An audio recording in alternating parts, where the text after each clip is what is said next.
कंटाली news world के दर्शकों को सबसे पहले नमस्कार, प्रणाम और सत श्री अकाल। हम लेके आए हैं इस बार आने वाले सरपंचों के चुनाव को लेकर इंटरव्यू लेके आए हैं। खास पेशकश झिंझाड़ी पंचायत के रूप में आपके बीच आए हैं गोपाल सिंह जी। गोपाल सिंह जी, हमने सुना है कि आपने पिछले सरपंच चुनाव भी लड़ा है और इस बार आने वाले जो 25-26 का जो चुनाव है उसमें भी आप सरपंच प्रत्याशी के रूप में चुनाव लड़ रहे हो।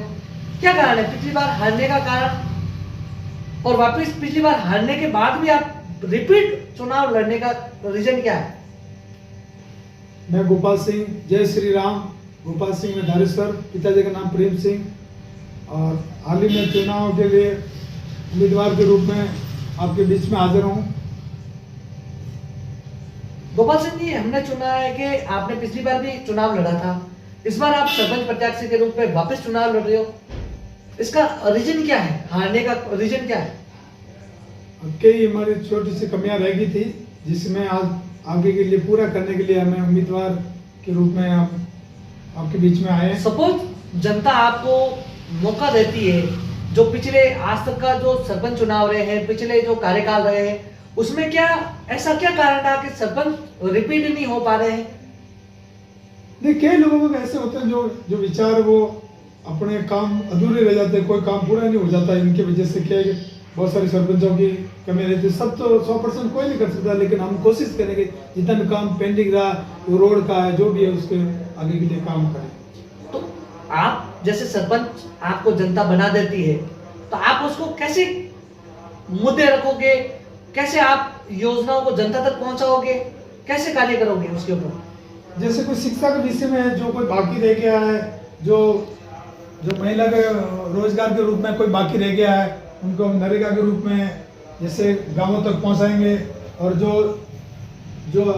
छोटे छोटे कस्बे हैं, छोटे छोटे गांव हैं, उनमें अगर जैसे तालाबों को कच्चे बनाते हैं, वो नरेगा के माध्यम से काम नहीं चल पाता, तो हम पक्के निर्माण के लिए पूरा प्रयास करेंगे, पूरी कोशिश करेंगे। जैसे सरपंच साहब, हमने सुना है कि जो पिछला कार्यकाल रहा है 5 साल का, उसमें ऐसी क्या कमियां हैं? आप कुछ बताना चाहोगे पिछले चुनाव के बारे में?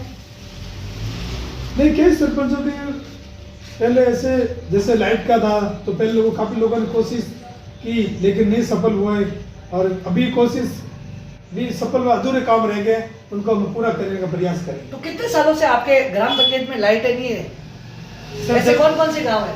जैसे 7 गांव आते हैं। जैसे देश आज़ाद हुआ तब तक हमारे गांव में लाइट नहीं है, और लाइट आने की संभावना नहीं थी। लोगों ने काफ़ी प्रयास किया, लेकिन अब की संभावना है और आगे है, थोड़ा अधूरा है, तो उसको पूरा करेंगे। हमने सुना है कि ये जो आपकी झिंझाड़ी पंचायत है, वो पिछली बार 1995 से पहले आपकी कंटालिया में थे। अब 95 के बाद आपकी ये ग्राम पंचायत बनी है, तो कितने सरपंच बने और उसमें से सबसे बेस्ट किसका कार्यकाल रहा? नहीं, हमारे 6 बार सरपंच बन चुके हैं। जो पहले सीओ साहब के 5 बार बन चुके हैं, तो उनके लिए क्या, भैर सिंह जी जो थे ना, वो हमारे लिए बस एक गुरु के रूप में थे, तो उनका आदर से हम ये सब। तो आप उन्हीं की प्रेरणा से सरपंच प्रत्याशी के रूप में जनता के बीच में उतर रहे हो। हाँ। दूसरे ऐसे क्या मुद्दे रहेंगे कि जनता को, आप पिछली बार हार गए थे, इस बार जनता को आपके ऊपर विश्वास करने के लायक जनता के बीच में उतरोगे, कैसे क्या करोगे? नहीं, बहुत सारे जो काम हैं वो नहीं हो पाए हैं, और शिक्षा के माध्यम से जैसे कोई स्कूलों की जो आज तक कमी रही, उस स्कूलों को शिक्षा के माध्यम से हम पूरा करेंगे। जो नरेगा का जो भी काम, तालाब है, जो भी अधूरा काम रहेगा, उसका हम पूरा करेंगे। जैसे आपने बताया कि आपके आदर्श सबसे पहले सरपंच भैरव सिंह जी रहे, उनको आदर्श मान के आप, जनता भी आपके ऊपर विश्वास कर देती है और निर्विरोध आपको बना देती है। जो राज्य सरकार और केंद्र सरकार से आपको जो बजट मिलता है, तो वो आप कैसे लगाना चाहोगे जनता के बीच में?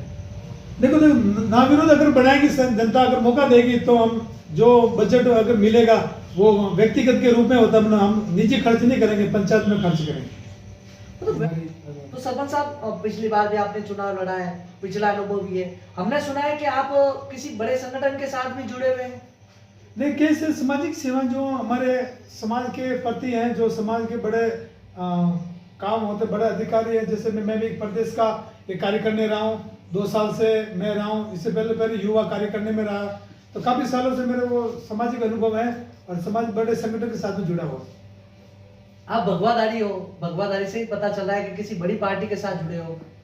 नहीं देखो, हमारे समाज के और सनातन के धर्म से हम पहले से ही हमारा ये लक्ष्य है, सनातन के धर्म में हम साथ ही रहेंगे। सरपंच साहब, हमने सुना है कि आपके ग्राम पंचायत में पिछला जो कार्यकाल रहा, पिछला सरपंच के कार्यकाल में या उसके अगले कार्यकाल में, हमने सुना है कि आपकी ग्राम पंचायत में एक खेल मैदान मिला था। उसके बारे में थोड़ा सा चर्चा में बताइए। नहीं, खेल मैदान में काफी बहुत सारे पैसे आए, लेकिन वो पैसा अच्छा लग नहीं पाए, तो उनके लिए प्रयास करेंगे हम मिलके कि उसको अच्छे खेल मैदान बनाए, जो आने वाले आस पास की जितनी भी पंचायत सब देखे और अच्छा ग्राउंड बनाए। जैसे हमने सुना है कि आपके ग्राम पंचायत में छोटी सी ग्राम पंचायत है, उसमें युवाओं के लिए, महिलाओं के लिए और बुजुर्गों के लिए आप क्या प्रयत्न करोगे? सर, युवा के लिए शिक्षा के माध्यम से हम प्रयास करेंगे, और महिलाओं के लिए जो नरेगा जो भी इनकी व्यवस्था है उसे हम सुधार करेंगे, और बुजुर्गों के लिए जो भी पेंशनधारी जो भी काम होगा हम करेंगे। सर सरपंच साहब, ये आपके जो ग्राम पंचायत के सामने से होके NH 58 नंबर निकल रहा है, स्टेट हाईवे है, तो उसके ऊपर हमने सुना है कि आए दिन कोई ना कोई हादसे होते रहते हैं गौवंश के माध्यम से, वो आए दिन वही बैठी रहती है। नहीं सर, वो जरूर भी है, क्योंकि बहुत सारे आने जाने वाले में एक्सीडेंट होते रहते, तो हम प्रयास करेंगे। एक पूर्व सरपंच साहब ने या पूर्व में जिन्होंने मिलकर हमारी गौशाला कोटा माता के नाम से गौशाला है और अन्य सत्यनाथ जी के हैं, इनके जितने आवारा पशु हैं हम गौशाला में डाल के उनकी अच्छी व्यवस्था करेंगे, अच्छे खान पीन की व्यवस्था करेंगे, ताकि और हमारे कार्यकाल में ये 5 साल के कार्यकाल में आपको कभी एक्सीडेंट में नहीं मिलेगी, अपनी जवाबदारी। धन्यवाद दर्शकों, कंटाले न्यूज ऐसे ही सरपंचों के इंटरव्यू आपके चैनल पे लेके आएगा।